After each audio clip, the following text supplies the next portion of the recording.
Hello, hello, and welcome to this week's episode of The Hard Choice. I am grateful you guys are here. This is my third episode being on YouTube, and I'm learning a little bit. Things look a little bit differently, ever so slightly. However, action precedes action, as I always say. We are moving incrementally. At first, there's a large shift. In whatever you're doing, there is typically a large change at first because you learn quite a bit up front and then you incrementally move things along. So, slowly building out my studio, slowly getting things moving, figuring out what to do with my hands, kind of like in Talladega Nights. I feel like I got to do something with my hands. But we're moving, we're executing. I am grateful you guys are here. I am grateful that you take your time to listen to this show, to move yourself forward for you, for your family, for your kids, your coworkers. All of these people in your world, you're benefiting from being here. So I'm grateful that you took the time to be with me because this is why I do it. I do this to help you move forward. As has been tradition the last couple of weeks, I got a few more messages. And to say that is humbling is astounding. That your belief in me helps magnify what I'm able to do. Having people invest in me as a person is so cool. So I'm grateful you are here. But let's dive into this a little bit. This week's topic, from first to last. First scene on the set. Execution. Everybody's excited. We're moving. We have things going. We have our ducks in a row. So we think. And we do our best. And we kind of just jump at it. And then things aren't sexy. They're not pretty. Monotony kicks in to some degree as you are day by day, step by step, second by second, executing on whatever it is that you had planned to do. At some point, an extreme level of mental and intestinal fortitude has got to take place. You're not just going to be able to have that fire with you all the time. I know social media tends to make people think that it's that way. It's always this glam highlight reel. But in real world, in real business, that's not true. You need some fortitude. You need some grit. You know this. You're probably in it right now. Or you're not starting what you want to do because of this. So, it takes not much energy and effort to get going because there's so much external energy coming into the system. You're excited. People are excited for you, your friends, your family. Some people might be balking at you, but for the most part, you have that drive. You have that fire. That fire goes away, and you must still execute every single day. Those people that never give up, they never quit, those are the winners. You can spot them out in social. A lot of times those guys actually don't even have social accounts. Why? Because they're spending all of their time executing. So, that brings us to this point. I was thinking about a story. I was on my bike this morning. I've been riding 3 days a week and just utilizing that type of cardio while I have gorgeous weather outside here in Utah. And it gives me great time to ponder. About an hour ride, about 14, 15 miles. Takes me about 45 minutes to an hour. Depends on the day. And while I was riding, I was thinking back, what was that? 2 years ago. About 2 years ago, 2.5 years ago. I decided to do a distance race. It was actually just a ride, a distance ride. This was, for some people know, it's called an Ironman. And an Ironman is a 2.4 mile swim, a 112-mile bike ride, and a 26.2 mile run, or a marathon at the end. And that's all done back to back to back. And I had set a goal out to do an Ironman. And to preface this a little bit, I was actually doing phase 2 in 75 hard. And that phase 2, I'd made a goal to run a 5K every day for all 30 days for my outdoor workout. It was run and stretch, trying to beat my time every time.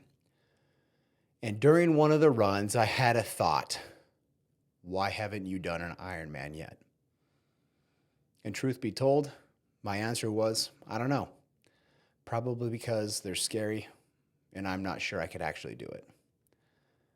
Keep in mind, I'm not really built for distance running. I have never distance swam, and I had never been on a road bike in my life to that point. I had a lot of things to learn. That was in November 2020. And so I got home and I finished my run and I was stretching. I said, okay, what's the plan? Let's do this thing April, May range, 2021. Who are you going to do it with? Because it was during COVID.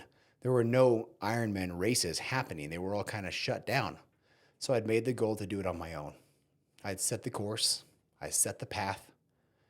I set the training plan. I'm like, well, I guess I better, one, learn to swim. Because I've never really messed around in a pool outside of like doing a lap and not being able to breathe, just like one pass.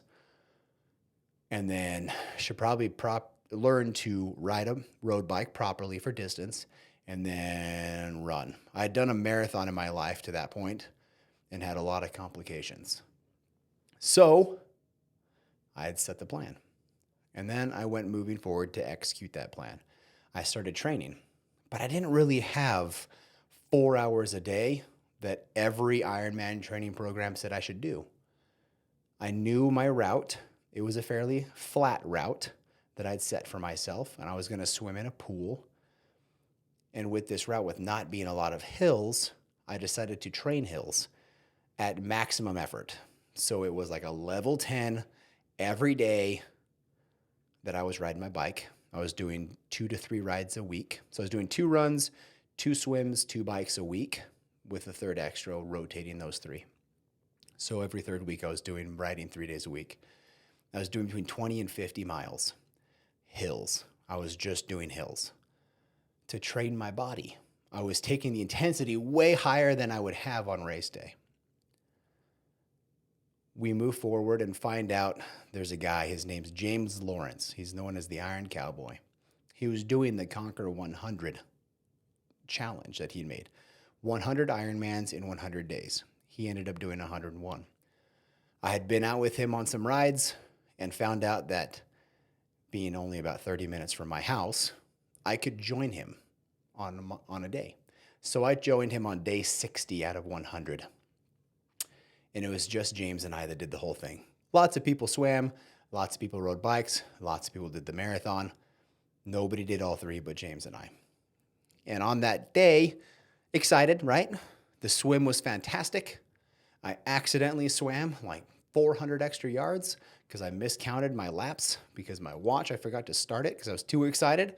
Again, this excitement, right, that I was talking about when you get things going on game day. Super pumped. Brain fart. And then we got on the bike and we're moving along, having a great experience. And by mile 10, I got a flat tire. Gratefully, I had my parents there supporting me. They had the crew van with my spare stuff in it, spare tires and spare wheels. Pulled over, changed the tire, changed everything. It took a little longer because we had to recalibrate the brakes. Didn't think about that. Some unforeseen circumstances. I did not know the route for the bikes because I was planning on just riding with the group. Nor did I have the fancy Garmin units that have maps loaded into them to tell me where to go. And I didn't have a way to load the map on my phone at the time. That was live, right? I could put a map on, but I would have to follow the map while trying to ride the bike, which is kind of dangerous. So my parents were following this map.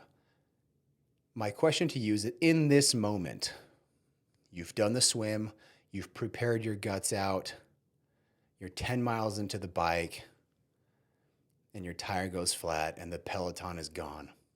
They're doing 20 plus miles an hour and you were down for about 15 minutes. What's your game plan? Are you going to give it a Herculean effort and catch up and do your very best? Or are you going to say, I did my best. I got a flat tire. External circumstances that I couldn't control happened. I guess that's God telling me I should probably stop. Or do you just quit? Those are your two options, right? Continue on, try and catch up, do it on your own, or give up. Those three options.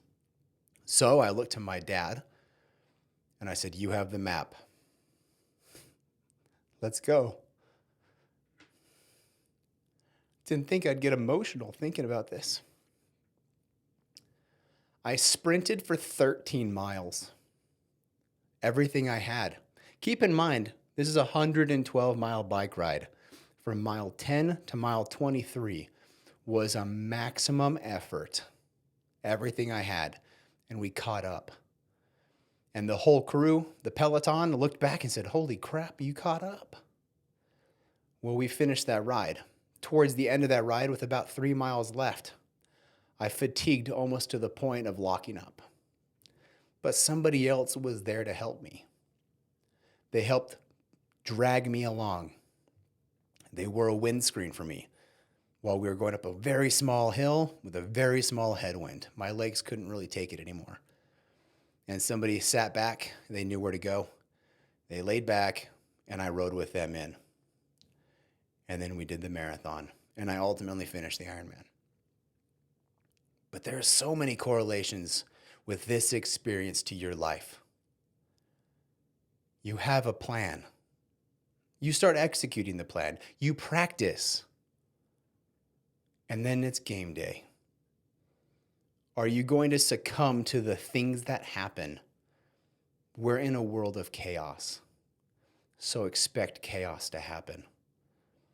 And when that happens, are you going to say, I gave it my best?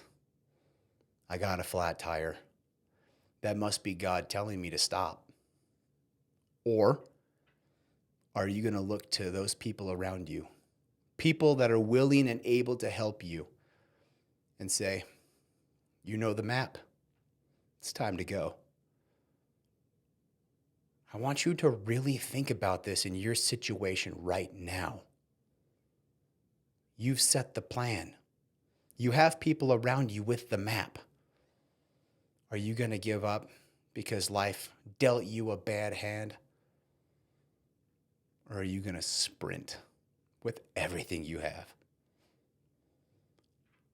If you give up, nobody's going to blame you. Nobody. You had a flat tire. Life dealt you a bad hand. Something happened. Your business partner screwed you. You lost the money. Your investor bailed out. Your manufacturer closed down because of COVID. Nobody's going to blame you. But you will know that there was still an opportunity to execute and you didn't do it. Or the flip side, you pound through it. You give it maximum effort. You do everything you can to fight. And it's those people that find themselves on top, looking across the mountain range, because they never gave up. Because here's the fun fact.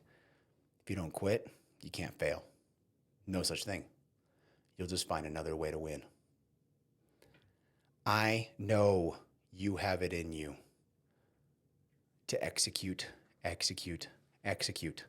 If you see my social media handles or my social media posts, you'll see the statement at the very end: set the plan, execute the plan, win. It's that simple. You've set the plan. You are executing. Will you continue to execute, and will you win? From first to last. That which you started with so much fire, so much energy, are you going to finish what you started? And then keep going. Never quit. Kind of like Forrest Gump. You just keep on running. That is what I want you to ponder right now. Pause this episode, or at the end of it, because I'm about there. What are you going to do when the chaos of life hits you square between the eyes? Or it has hit you. What are you going to do? That's what I got for you. Thank you for being here. I appreciate you. I appreciate the comments, the questions, the suggestions, the ideas. And I'm sure I'm going to get a whole load more when these YouTube videos drop. We're only a couple weeks out from the first episode going out. So this is episode 3. Thank you for showing up. Thank you for committing. Thank you for acting. Because of that action, action proceeds, right? As always, like it, subscribe to it, share it for future listenings. My handle on YouTube, on Instagram, and pretty much everywhere is at Mr. Brad Draper. Have this conversation with your friends and family. Continue talking about it with your loved ones, yourself, and anybody else that needs to hear this message. I love you guys. Bye.